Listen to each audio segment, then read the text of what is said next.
রেসিপিটা দেখে সবাই হয়তো ভাববে এটা আবার কি, এরকম একটা দেখতে কি বানিয়েছে।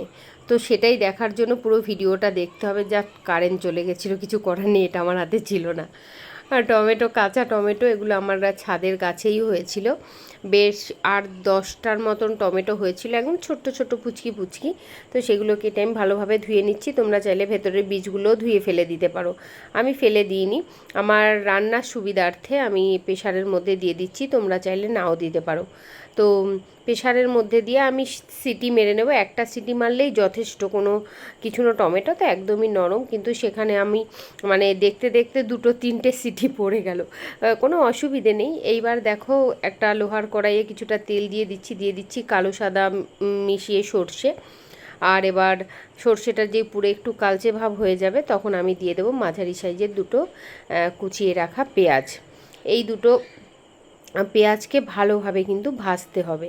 এর মধ্যে দেখো দিয়ে দিচ্ছি আমি লবণ, যে পরিমাণ লবণ লাগবে লবণটা একটু ভেবে দিতে হবে যাতে বেশি না হয়ে যায়।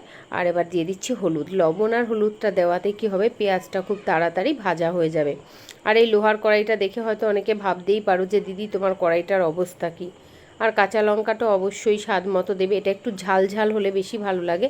আমি সেখানে 6-7টা কাঁচা লঙ্কা দিয়েছি, তোমরা চাইলে কম বেশি দিতে পারো।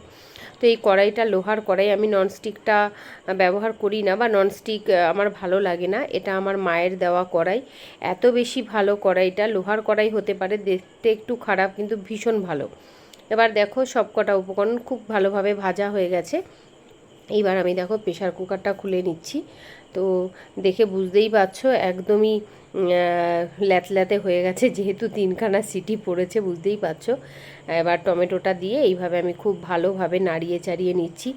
এটা খেতে গরম ভাতের সাথে অসম্ভব অসম্ভব মানে অসম্ভব। তোমরা যারা একটু টক ঝাল ঝাল মিষ্টি টাইপের পছন্দ করো, এটা তোমরা খেতে পারো। মানে এই কাঁচা টমেটোর ভর্তা, মানে এক ভর্তাতে তোমাদের ভাত খাওয়া হয়ে যাবে।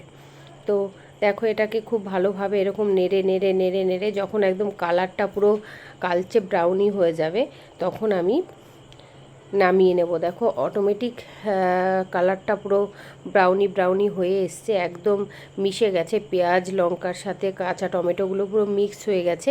রেডি হয়ে গেছে আমার কাঁচা টমেটোর ভর্তা।